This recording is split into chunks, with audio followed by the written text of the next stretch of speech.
बोलिए जगदियां जोता वाली माता तेरी सदा ही जय। या देवी सर्वभूतेषु सिद्धिदात्री रूपेण संस्थिता नमस्तस्ते नमस्तस्ते नमस्तस्ते नमो नमः।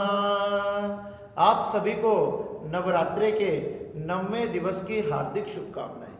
9 दुर्गाओं में 9वें स्थान में मां सिद्धिदात्री का नाम आता है।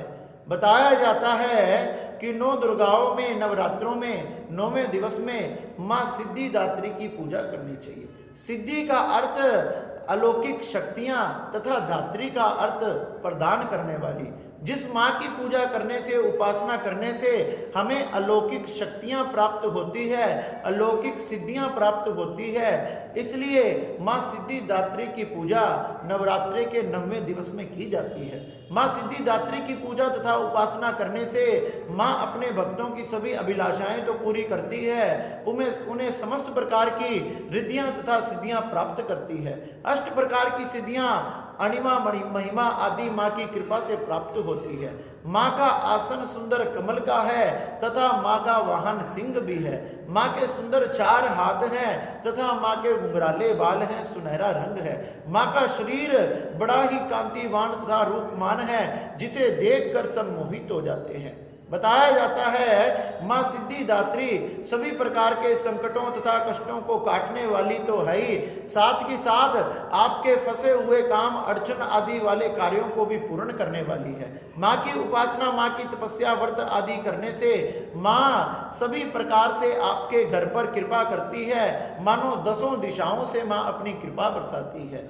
भगवान शंकर ने मां सिद्धिदात्री की पूजा की थी। मां सिद्धिदात्री की पूजा के प्रभाव से भगवान शिव शंकर का शरीर आधा नारी का हो गया था, आधा नारी का शरीर हो गया, जिससे भगवान शिव शंकर अर्धनारीश्वर कहलाए।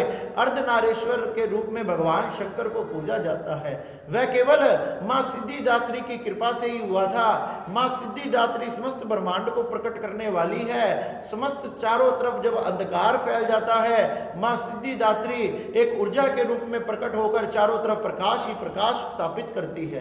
प्रकाश स्थापित करने के बाद त्रिदेवों को प्रकट करना, उनको पालन, सर्जन तथा संहार का कार्य सौंपना, समस्त सृष्टि का कार्य भार सौंपना मां सिद्धिदात्री की कृपा से ही होता है। मां सिद्धिदात्री की कृपा से सभी देवी देवता अपने अपने स्थान पर विराजमान रहते हैं तथा अपने अपने स्थान पर विराजमान होकर भक्तों के सभी कार्यों को पूर्ण करते हैं। मां सिद्धिदात्री के प्रभाव से ही ब्रह्मा जी ने जब कहा कि भगवान शंकर मैं सृष्टि किस प्रकार करूं, तो भगवान शंकर ने जो अर्धनारीश्वर रूप उन्हें प्रकट करके दिखाया, वो मां सिद्धिदात्री की कृपा से दिखाया, जिससे श्री ब्रह्मा जी ने फिर मनु तथा शत्रुपा को प्रकट किया, जिससे सारे मानव प्रकट हुए।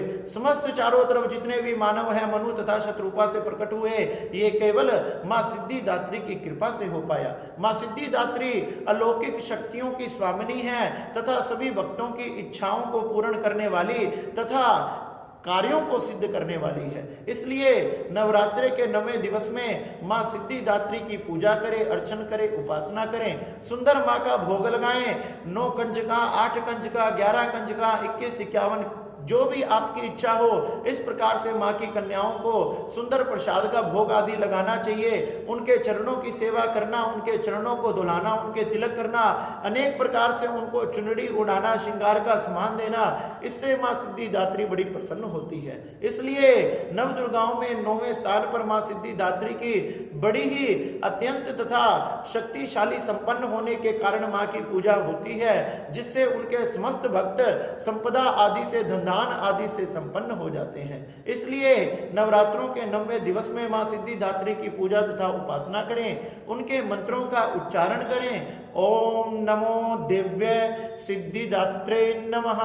इस प्रकार से मां सिद्धिदात्री पूजा तथा उपासना करने से बड़ी प्रसन्न होती है तथा मां अपने भक्तों पर कृपा करती है। इस प्रकार से धूमधाम से आनंद के साथ मां सिद्धिदात्री का पूजन करना चाहिए तथा नवरात्रे का ये 9वां दिवस बनाना चाहिए।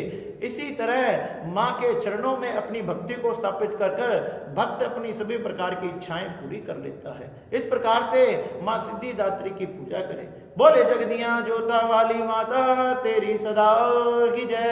जयकारा शेरा वाली दा बोल साचे दरबार की।